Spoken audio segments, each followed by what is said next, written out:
Hi, I'm Brock. I'm going to be doing the training in your new mobile vehicle. We're going to start from left to right. I'm going to go over every little switch that I possibly can. So starting on the left-hand actual door, you have a couple switches there. There's not a lot of them. You have your standard up and down for your driver's side and passenger side windows, and they look like a little door with a window on them. To adjust your mirrors, you don't have the standard like you had back in the day where you flipped it to L or R. You actually have a left and right mirror button that has a little picture of a mirror on it. Push that mirror button and then use the arrow pad to adjust your mirrors. Now that only does the upper mirrors. The lower ones you're going to have to adjust with your thumbs like the old style truck mirrors. Make sure of course you set those before driving. Now these mirrors, they are fully extended right now. The view is a little bit limited because of how wide the box is. Now they are fully extended right now, so if someone pushes on them or pushes in on them, they do slide inward. So if you notice your view is extremely limited, it's probably because someone pushed on your mirror and shoved it closed. So just make sure you pull those back out to their full extension. Beneath that, you'll have on both doors the same button is a lock and unlock for, of course, the doors. You can also use the keys as normal. On the left-hand side of the steering wheel, there is a turnstile knob, and it has a picture of what looks like a light bulb on it. That is, of course, your headlights. Now, right now, it's on a 0, so that means it's off at all times. The next little turn, if I turn it, it looks like two lights aimed out left and right. You can hear it's beeping right now. That is going to be your marker lights, so it turns on the orange, amber, and red lights around the exterior of the vehicle. The next setting looks like a little light that's kind of aimed down at the ground. That, of course, is just your standard kind of like fog lights, headlights. Now that's manual on.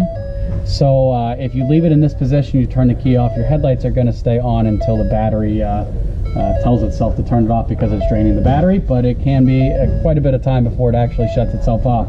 So the best mode, if you can leave it in this mode, there's a little picture of a light bulb and it has an A in it that stands for auto mode. If you leave it in that, when you turn the key off, the lights turn off. But if you're trying to maintain kind of a dark perimeter and trying to keep the front not so lit up, you will need to turn that to the off position. So just make sure that if it's in any other position except the A, you turn it off. Otherwise, you can technically drain the batteries. To the left and right of that switch looks like a little dash gauge, with a light bulb. That is, of course, has a plus and minus to brighten and dim your dash when the key's in the ignition. So if you notice your lights are extremely bright or the radio doesn't appear to be on, push up on the little plus until it lightens back up. Beneath that is a silver button with a label, and it says battery boost on it. Now the best way to explain this is that you have two sets of batteries. You have a set of batteries that starts the engine. You have a set of batteries that starts and operates all the things in the rear. So we refer to those as the chassis batteries. If you call in, it's chassis batteries and auxiliary batteries. Now, if for some reason you left the door open, the headlights on, or you managed to drain the batteries, and you came in one day and you tried to start the vehicle and it didn't start, it kind of just chugged a couple times, what you can do is you can press and hold that battery boost. It's also referred to as a combiner. It will connect both banks of batteries together. So it'll take the power from the auxiliary batteries, shove it into the chassis to help you jump start the vehicle. So press and hold it for about 30 seconds.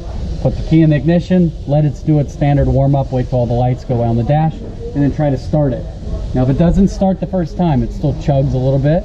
Let off of the button, turn the key to the off position, let it set for about 5 minutes. Then try it again. Press and hold, turn the key at the same time as you're holding the button, and try it again. Now if it doesn't start after, let's say, the 4th time, you killed the battery so much that that battery boost is having trouble trying to pull all the power from that one to this one, and you run a risk of blowing the fuse that's tied in line with this battery boost. So what you need to make sure you do, go get some jumper cables, try to get the generator started, plug the vehicle in, charge the batteries back up. Don't continue to try to use the button if it doesn't start after the 4th time. Now, if you find yourself using this button on a regular basis, let's say 3 years from now, 5 years from now, you find that every time you start it, the batteries are weak, and you find yourself holding that indicates you need to replace your batteries.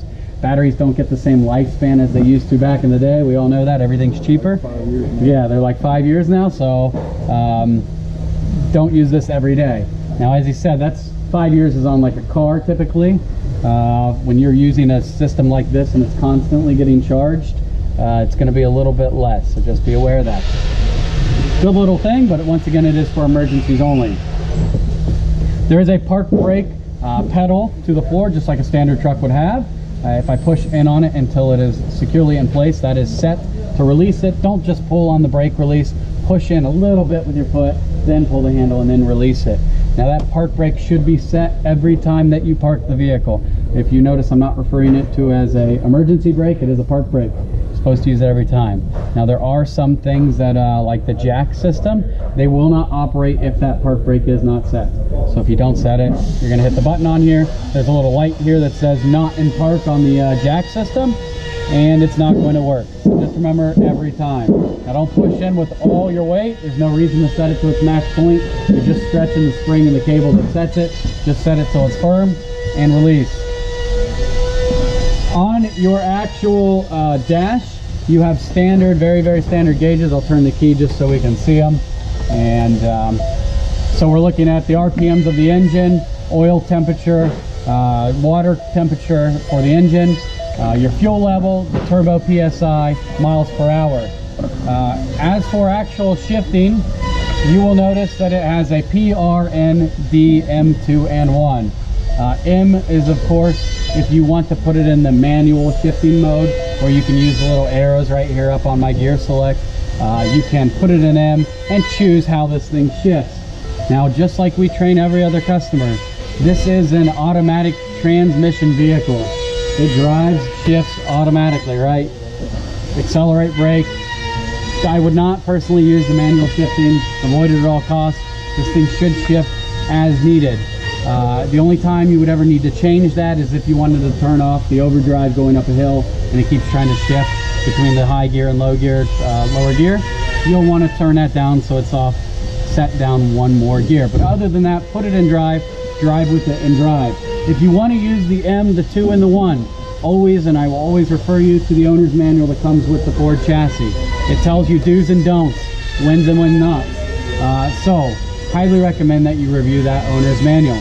Now there are a bunch of lights that can come on the dash. Some of them say things like exhaust filter full or exhaust filter cleaning. Now it's all explained inside the owner's manual, and that all has to do with the exhaust system, the DES system. So please pay attention and read through that owner's manual, especially if you have any questions with any lights. Your windshield wipers are on the left-hand lever. If I turn it up and down with the key in ignition, that is your speed to spray. Push in on the button on the end of the actual lever. High beam, low beam like normal. Turn signals are on there like normal as well. Now on my gear select, I mentioned that it had the plus and minus for shifting, but on the end of it, you'll see it has a button that says tow haul. Now right now, because the key's off and it keeps beeping at me, if I push that tow haul, it would say tow haul on the dash when I push the button. If you are not towing and you are not hauling, which you are currently not doing, don't leave it in tow haul mode. If you leave it in that tow haul mode, it actually changes how the gear ratio is in the transmission and how it shifts. So if you push that little button and you're driving with it in tow haul for extended amount of times, it can cause damage to the transmission. So make sure if you put your hand up here, you go to shift. Now, I don't know why everyone does it. They put their hand on it, put their thumb on it, they turn it on. Make sure you turn it right back off. Just save the life of your transmission a little bit.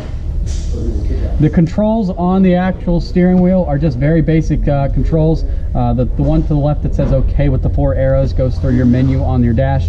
The one to the right, of course, says M for mute, your volume, switching tracks if you connect to the radio. You also have all your standard voice prompts that all the Fords come with now too. So if you Bluetooth your phone to your radio, you can use these controls to talk through the actual vehicle.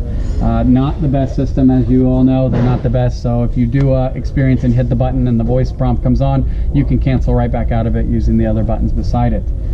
The steering wheel is a tilt steering wheel. There is a little lever on the left hand side. If I pull down on it, you can tilt the steering wheel where you want it, and it also telescopes. So set it where you want it and then lock it in place. Always do that before driving. If you do it while you're driving down the road, I promise you're going to have some weird steering going on, and it's extremely dangerous. So avoid that at all costs. Center of the dash, you will see a little button here that looks like a set of brake pads in the rear drum of a vehicle, and it has a little picture. It looks like exhaust.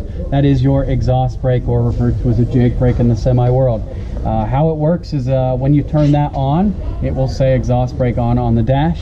Drive like normal, brake like normal, but when you let off the gas or start to slow down, it will automatically use back pressure from the engine to help slow the vehicle down.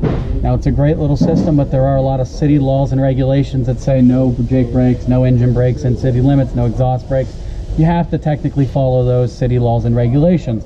But other than that, when using the Jake brake for highway purposes, going down steep inclines, it will save the life of your brakes quite a bit. So I do recommend driving with that on whenever possible, but if you're doing